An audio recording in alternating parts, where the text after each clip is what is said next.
Dans cette nouvelle vidéo que nous vous proposons dans le temps de l'Avent, je vais vous parler du bœuf et de l'âne devant cette belle crèche de la paroisse Saint-François-Xavier à Paris. Quel enfant ne va pas mettre un bœuf et un âne autour de Jésus?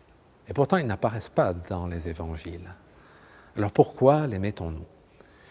S'ils sont systématiquement dans les crèches, c'est probablement depuis cette fameuse crèche vivante de 1223 réalisée par saint François d'Assise à Greccio.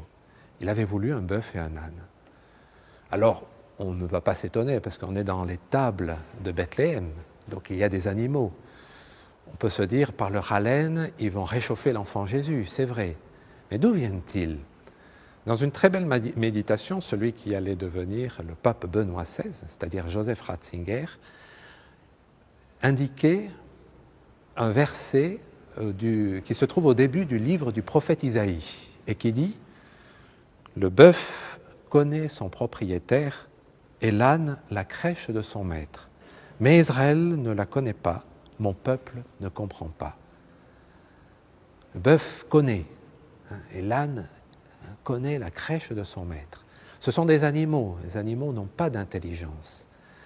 Et Joseph Ratzinger disait que souvent dans les crèches du Moyen-Âge, on représentait le bœuf et l'âne de façon quasiment humaine, c'est-à-dire en regardant l'enfant Jésus, s'attendrissant même avec un regard expressif, tout en réchauffant de leur haleine l'enfant Jésus.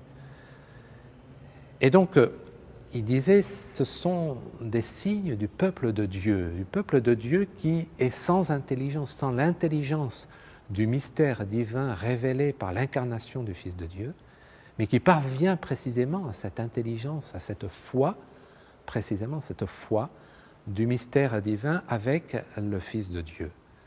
Et nous, lorsque nous voyons le bœuf et l'âne, nous devons demander à Dieu cette intelligence du mystère divin. Les bergers, les rois mages se sont prosternés devant ce bébé ordinaire. Les bergers ne se sont pas prosternés devant les anges magnifiques, mais devant cet enfant si ordinaire, mais ils reconnaissaient le Messie. Et nous, lorsque nous rentrons dans une église, sommes-nous capables de comprendre que dans l'Eucharistie, dans ce petit morceau du pain consacré, il n'y a plus de pain, mais il y a la réalité même du corps de notre Seigneur Jésus-Christ, c'est-à-dire la réalité du Fils de Dieu. Alors comme nous le trouvons dans l'Évangile, cette prière augmente en nous la foi, eh bien nous pouvons également dire au Seigneur, augmente en nous la foi, que nous soyons capables de découvrir dans l'Eucharistie la réalité du Fils de Dieu qui s'est incarné pour notre salut.